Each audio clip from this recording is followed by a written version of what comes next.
Bonjour tout le monde. Good morning, everyone. Merci d'être des nôtres. Before we get into things, I have some news to share regarding the Canada-U.S. border.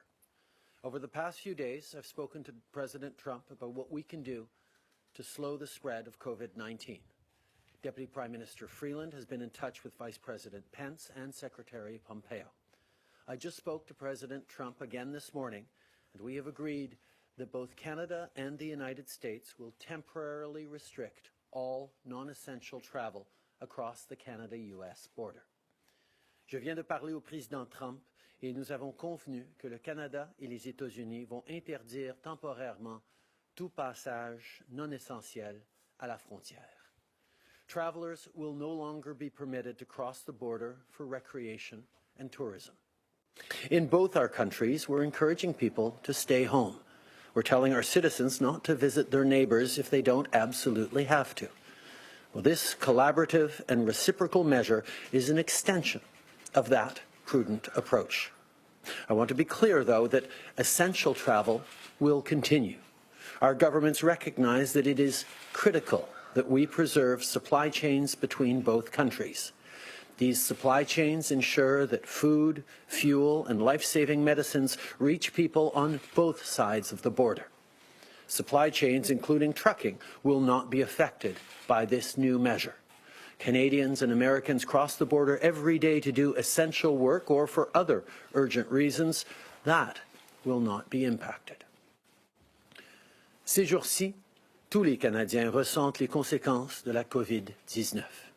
Pour assurer votre sécurité, on recommande à tout le monde de travailler de la maison, d'éviter les endroits publics, d'acheter seulement ce dont vous avez besoin à l'épicerie et surtout de faire preuve de gentillesse, d'empathie et de compassion envers ceux et celles qui vous entourent.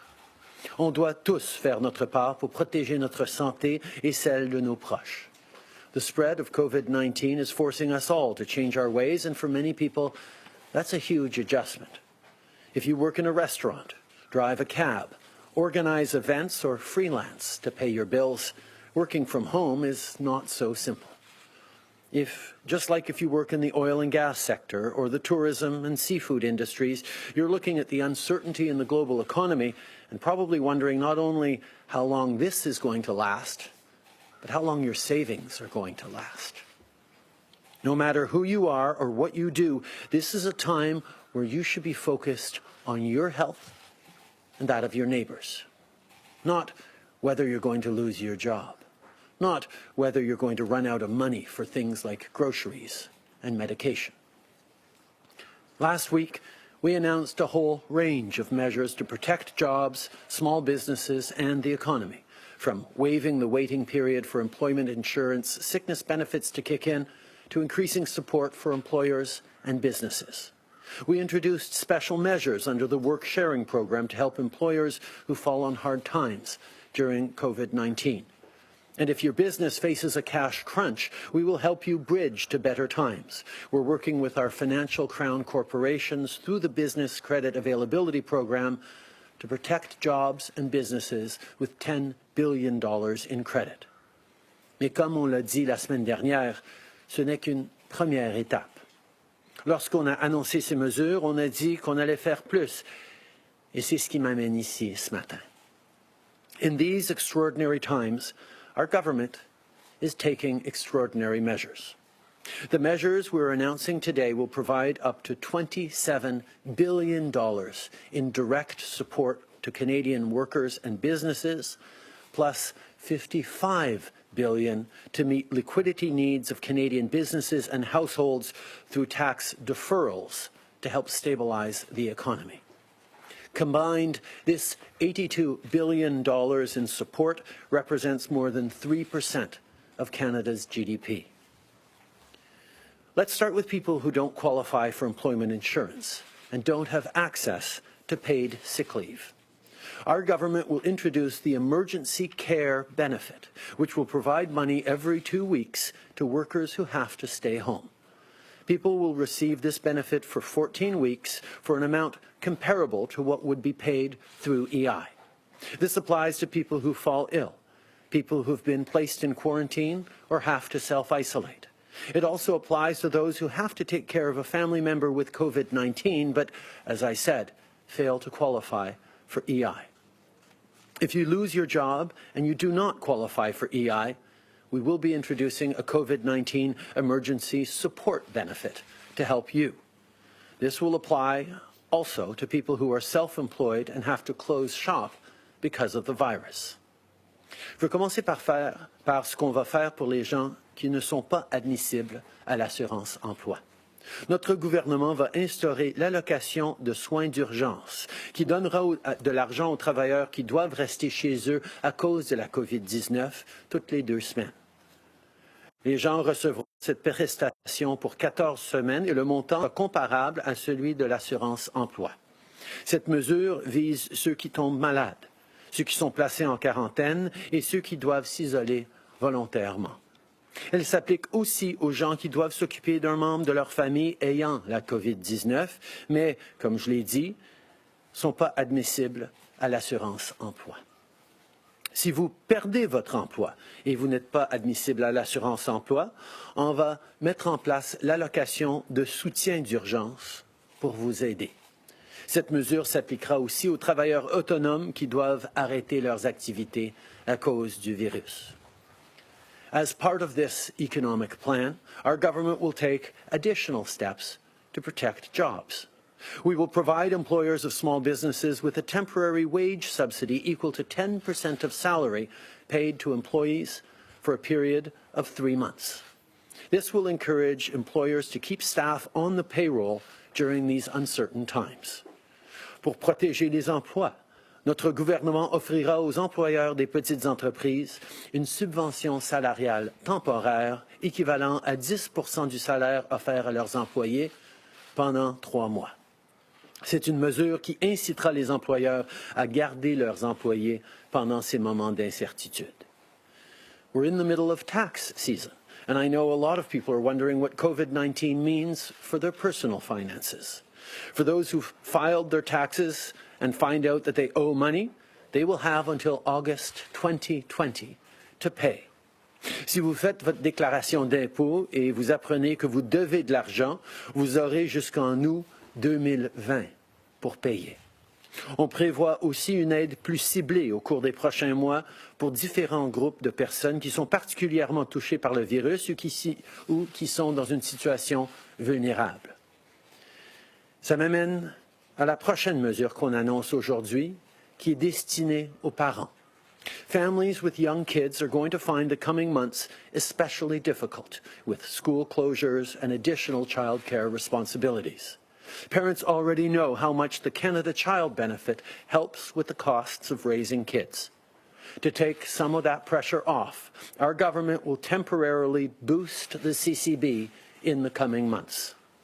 Pour aider les parents à traverser cette période difficile, notre gouvernement bonifiera temporairement l'allocation canadienne pour enfants au cours des prochains mois. With this plan, we're also going to do more for lower-income people. In May, our government will supplement the GST credit, a tax-free payment sent to low-income Canadians every few months to offset the consumer tax that they pay. Every adult who qualifies will receive up to $300 with $150 for every child. Pour aider les gens dont le revenu est faible ou modeste, notre gouvernement augmentera le crédit pour la taxe sur les produits et services. En mai, les adultes qui sont admissibles recevront jusqu'à $300 et jusqu'à $150 par enfant. While all Canadians are feeling the impacts of COVID-19, some groups are particularly vulnerable. For people who are still paying off their student loans, including young people and those who are starting a family, our government will put in place a 6-month interest-free moratorium on their Canada student loans. For people experiencing homelessness, we are doubling the Reaching Home program, which provides funding to communities to help them address their local needs. For anyone fleeing domestic or gender-based violence, we will boost funding for shelters that provide sanctuary when self-isolating at home is simply not an option. And to support immediate needs in First Nations, Inuit and Métis Nation communities, we are setting up a distinctions-based Indigenous Community Support Fund. This list is by no means exhaustive, but these are some of the things our government is doing to make sure that no matter where you live, what you do or who you are, you will get the support you need during this time. In Canada, public health should never hinge on financial considerations. Aujourd'hui, on annonce un plan pour aider les gens. On se concentre sur les besoins les plus pressants, mais comme je le dis depuis le début, notre réponse évoluera au fur et à mesure que la situation évoluera. Peu importe ce que l'avenir nous réserve, les Canadiens peuvent compter sur nous. Notre travail, c'est de vous appuyer. C'est de vous donner un coup de pouce lorsque vous en avez le plus besoin. Et c'est ce qu'on fait avec les mesures qu'on a annoncées jusqu'à date, et c'est ce qu'on va continuer à faire. Now, I want to turn to additional measures for businesses as part of this economic plan. To help businesses navigate these uncertain economic times, Export Development Canada will provide support to Canadian companies affected by the global situation. For farmers and our primary food producers, we will boost Farm Credit Canada. And we know some sectors of our economy are more vulnerable to COVID-19 than others. That's why in the coming days, we'll be looking at ways in which we can support them all, including through instruments like the Canada account. L'annonce d'aujourd'hui donne suite aux mesures que nous avons déjà prises pour protéger les Canadiens, leur santé et notre économie. Le ministre Morneau a également obtenu auprès des banques canadiennes un engagement à apporter un soutien aux entreprises et aux gens touchés par la COVID-19. Je sais qu'il maintient un contact régulier dans ce dossier, ainsi qu'avec les dirigeants d'entreprises, les représentants syndicaux et ses homologues internationaux. Our team is paying close attention to the economic impacts of decisions we make across the board to slow the spread of this virus. On Monday, I announced that Canada was closing its air borders to people who are not Canadian citizens or permanent residents, with some exceptions. We also announced a range of other measures on travel. But travel restrictions will not apply to commerce or trade. We are working continuously to ensure the supply of important goods to Canada. Today, we've announced $27 billion in direct support to Canadian workers and businesses, plus $55 billion to meet liquidity needs of Canadian businesses and households to help stabilize the economy through tax deferrals. Economic measures will ensure that our economy rebounds after this. And while we are taking a significant step today to help families get through these challenging times, our government is prepared to do more. But whether we're talking about economic, travel, or health measures, collaboration and coordination remains essential. Our team is in constant communication with our colleagues in the provinces and territories, as well as Indigenous leaders and communities, to ensure that we have a coordinated, Canada-wide approach so we face this and recover from this together. We're also working with our international counterparts. Over the last number of days, I've spoken with leaders from around the world, including with fellow G7 leaders. Working together is how we'll get through this, as families, as a community, as a country. Like many of you, over the past few days, I've seen stories of people doing just that, of people donating money to food banks to help those in need, of friends setting up online groups to chat, of retired nurses and doctors stepping up to help, of young people giving a hand to elderly neighbours by dropping off some extra groceries at their door. I have to tell you, it gives me a lot of hope. I want to close by recognizing everyone on the front lines who's doing an incredible job of keeping Canadians safe and healthy. Grocers keeping their shelves full and our families fed. Postal workers helping us stay home. Pharmacists filling our prescriptions. Healthcare professionals caring for our most vulnerable. Public health officials and first responders looking out for our safety.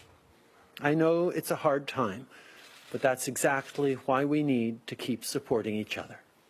Our government is here for you, and your fellow Canadians are here for you too. Merci. Thank you, everyone. Just before we get to questions, I'm supposed to model healthy behavior. I'm going to go grab my coat, and I'll be right back.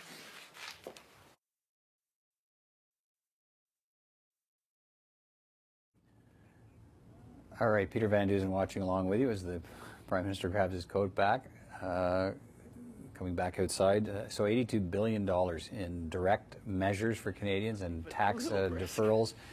Now questions. Let's listen in. Hello, Mr. Trudeau. It's Annie Bergeron-Oliver from CTV National News. I'm just wondering, what assurances do you have from President Trump that if this pandemic gets worse, he will not close the borders, crippling trade and necessary shipments in Canada? And also, how long do you expect this temporary closure to last? Will it be weeks? Are you planning for months? We talked about exactly that this morning, President Trump and I, to ensure that indeed our economies and our people that are so interconnected in so many different ways will be able to ensure the smooth flow of goods and essential materials and medication across the border. That is something that we remain committed to. We will work in close collaboration on an ongoing basis to make sure that that continues. And these measures will last in place as long as we feel that they need to last. We will, again, closely coordinate on that as well. M. Trudeau, sur la frontière avec les États-Unis, comment on s'assure concrètement que ceux qui peuvent encore traverser la frontière ne viennent pas infecter des gens ici et qu'on crée des foyers de contamination? Comment on s'assure aussi que cette frontière-là reste ouverte pour les marchandises et les biens essentiels? Si vous faites le plus concret possible, et aussi dans combien de temps on en a? Effectivement, on est en train de travailler de façon très attentive avec les États-Unis pour mettre en place les règles précises qui vont garder les Canadiens et les Américains en sécurité. On comprend à quel point c'est important que cette frontière reste ouverte parce qu'on parle de 2 milliards de dollars de marchandises par jour qui traversent cette frontière. C'est essentiel pour pas juste la santé de notre économie, mais la santé de nos citoyens que ça continue. Mais nous allons regarder pour s'assurer que ces mesures protègent les Canadiens tout en permettant d'avoir les denrées et les produits nécessaires. Par rapport à la durée, on va continuer de regarder autant que ce sera nécessaire, tout en coordonnant entre nos deux pays sur les mesures nécessaires. Olivia Stepanovich, CBC News. Prime Minister, with all these economic measures being announced, is it inevitable that we're heading into a recession? I think right now we are focused on making sure that people who are not getting income or revenue because of this COVID-19 challenge have the money to be able to pay for groceries, to pay their rent, to support their families through this difficult time. We recognize that many businesses are closed, many workplaces have significant slowdowns, if not stoppages, and that is going to have an economic impact. But we also know that the fundamentals of the Canadian economy are strong. And in a number of weeks or a number of months or however long it takes, once we get rolling again, the capacity of the federal government to invest in the economy, to support businesses and individuals, will ensure that we bounce back strongly. We have the fiscal room to do this because of prudent decision-making over the past 5 years. We will be able to ensure that our economy gets back up to speed very quickly. Guillaume Saint-Pierre, Journal de Montréal. Bonjour, M. Trudeau. Vous annoncez aujourd'hui des milliards de dollars pour les Canadiens. Quand est-ce que, c'est probablement plus facile à annoncer qu'à faire, quand est-ce que les Canadiens qui en ont besoin vont recevoir cet argent-là, vont avoir la couleur? On parle de quelques semaines pour que les chèques d'aide, surtout à ceux qui ne qualifient pas pour l'assurance-emploi, vont commencer à arriver. Il y a des mesures législatives, donc on est en train de travailler avec les autres partis qui offrent toute leur collaboration pour pouvoir passer des mesures à la Chambre des communes pour faire suivre cet argent. Mais le travail se fait dès maintenant, même avant le retour de la Chambre, pour qu'on puisse justement acheminer cet argent le plus rapidement possible quand les gens en ont besoin. Maura Forrest, Politico. Prime Minister, yesterday you talked about the possibility of invoking the Emergencies Act. Today you're saying that the Canada-U.S. border will be closed to non-essential travel. How close are you at this point to imposing restrictions across Canada? And specifically, are you considering limiting travel within Canada as well? I have said time and time again that we are looking at all options. We're not taking any options off the table. Every day we've been announcing new measures that we've been able to move forward on, and we will continue to look at measures as they become necessary and the tools that exist to make those measures necessary. I will highlight, of course, that the Emergency Measures Act is a significant step, not one that we feel we need today, but not one that we are closing the door to in the future if necessary. Okay. Nous annonçons aujourd'hui des mesures et à tous les jours, nous annonçons des mesures additionnelles. À présent, nous avons toutes les autorités nécessaires pour annoncer les mesures qui sont recommandées, qu'on est en train de mettre en place. On n'écarte rien comme possibilité d'outils qu'on pourrait utiliser. Je souligne que la loi sur les mesures d'urgence, c'est une étape extrêmement importante, extrêmement sérieuse, et tant qu'on n'en a pas de besoin, on n'a pas l'intention de le faire. Mais on garde ouvert la possibilité qu'à un moment donné, ce serait peut-être nécessaire. Mais d'ici là, on utilise tous les outils qu'on a pour garder les Canadiens en sécurité. Marco Vigliati, iPolitics. Mr. Prime Minister, you rolled out or talked about a lot of economic and stimulus measures that you're planning to put in force. What kind of reassurances can you give to Canadians at this time that the government has the infrastructure in place and the people in place, considering the directive to work from home, that this money will roll out in a timely and efficient manner? There are many families across this country who are looking at their sources of income dry up because of COVID-19. Many of them qualify for EI, many workers qualify for EI, and we're making sure that with the elimination of the one-week waiting period, that money will be able to flow significantly and quickly to them. Many families do not qualify for EI. Many workers do not qualify for EI, and therefore we're putting in place exceptional measures that will flow money to them every 2 weeks. Our capacity to do this is something that we have spent a lot of time over the past days ensuring, because we know that could make the difference not just between one family facing tougher times or not, but it could make a difference on the health of all Canadians. People need to be able to self-isolate, need to be able to stay home, need to be able to care for their families when their ordinary sources of revenue dry up. That is why we're putting forward $27 million in direct supports to Canadians and businesses.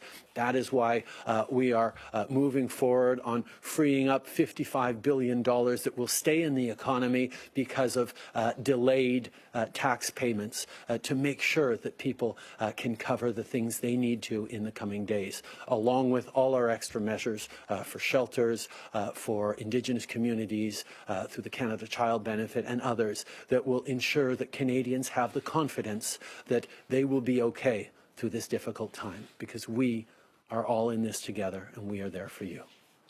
On va maintenant passer aux journalistes qui sont sur la ligne. Modérateur, c'est à vous. Thank you. Merci. The first question is from Lina Dib de la presse canadienne. À vous la parole. Please go ahead. Oui, bonjour Monsieur Trudeau. La Colombie-Britannique réclame depuis la semaine dernière qu'on ferme cette frontière. Entre autres, vous avez vu les nombres dans l'État de Washington. Vous avez vu les nombres en Colombie-Britannique qui ont explosé hier. Pourquoi vous n'avez pas fait la fermeture plus tôt? Et est-ce que vous croyez que vous l'avez peut-être fait un petit peu trop tard, entre autres pour la Colombie-Britannique?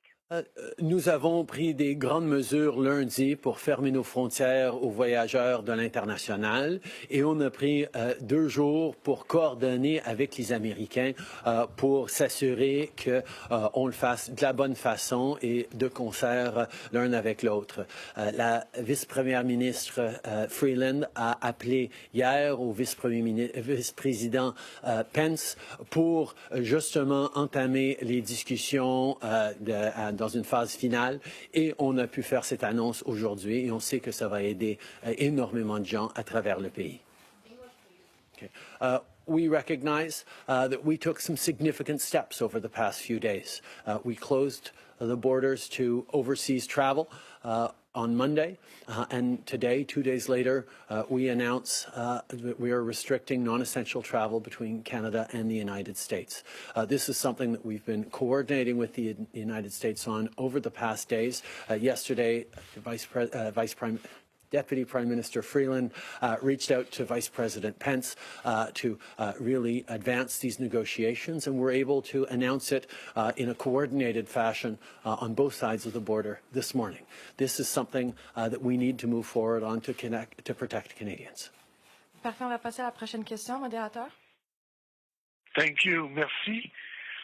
The next question is from Bill Curry from the Globe and Mail. Please go ahead. À vous la parole.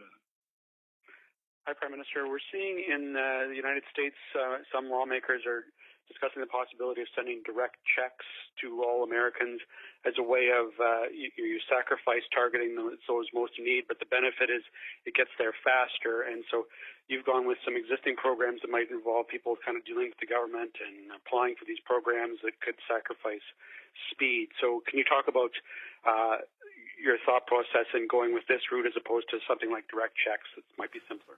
I know the finance minister is about to give a press conference in which he will answer many of these questions, but I can say that we are confident that getting these measures out, particularly around EI and folks who don't qualify for EI within the next few weeks to compensate for lost income is going to make a significant difference to people who had an income but have seen it dry up over these days because of COVID-19.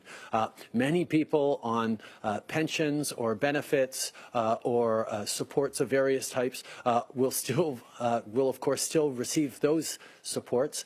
We really wanted to target those people who would lose their income specifically. We've also put on the table significant support for businesses and employers to be able to support their workers, to be able to support their fellow Canadians. These are the kinds of things that we're moving with, both quickly and in a targeted fashion, because that's what Canadians expect. Merci beaucoup. Modérateur, on va passer à la prochaine question. Merci. Thank you. The next question is from Mélanie Marquis from La Presse. À vous la parole. Please go ahead. Bonjour, M. Trudeau. Par rapport à la frontière, pouvez-vous préciser à partir de quand la frontière va être fermée aux déplacements non essentiels et concrètement, comment est-ce qu'on va contrôler l'interdiction d'accès au territoire? Est-ce que, par exemple, on pourrait embaucher d'autres douaniers? Est-ce qu'on pourrait aussi avoir recours à l'armée? Puis juste par rapport à la frontière aussi, sur le chemin Roxham, il y a des gens qui traversent là et qui ne sont pas nécessairement mis en isolement. Qu'est-ce que vous allez faire pour régler ça? D'abord, on est en train de travailler avec les États-Unis pour que ces mesures entrent en vigueur très rapidement. Alors, on va avoir plus d'annonces à dire à quel moment on va pouvoir l'amener, mais ce serait dans un très bref délai. Je peux aussi souligner que nous avons les mesures pour s'assurer que les voyageurs non essentiels ne puissent pas traverser la frontière. Les ressources de l'Agence canadienne frontalière est en masse adéquate pour pouvoir répondre à ce défi, surtout puisque beaucoup de gens vont choisir de rester chez eux. Ils ne vont même pas essayer de traverser la frontière si on leur dit de ne pas le faire. Par rapport au chemin Roxham, je peux vous rassurer que toutes les mesures sont en prise pour assurer que c'est tout à fait contrôlé et que tout le monde qui traverse par là serait en quarantaine pendant 40 jours, pendant 14 jours. Modérateur, dernière question. Merci. Thank you. The next question is from Heather Schofield from the Toronto Star. Please go ahead. À vous la parole. Good morning, Prime Minister. In terms of working with the opposition and having to pass some of these steps through them, have you been in touch with the opposition leaders, and do you have their assurance that they will cooperate with you to move quickly? Our House leaders have been working together very closely, both on the House side and on the Senate side. Minister Pablo Rodriguez and Senator Mark Gold have been engaged with all party leaders, both in the House and the Senate. There is broad collaboration. There is broad openness to moving these measures quickly that will help Canadians who need it. I am confident that this is a moment in which Canadians of all parties will pull together to ensure Canadians get the help they need.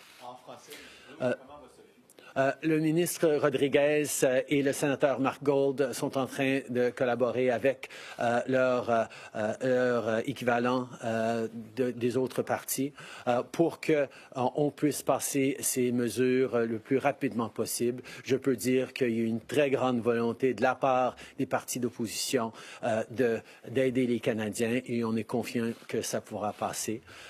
Par rapport au côté personnel, ça va bien, les enfants vont bien, j'ai encore pas de symptômes, ça va très bien.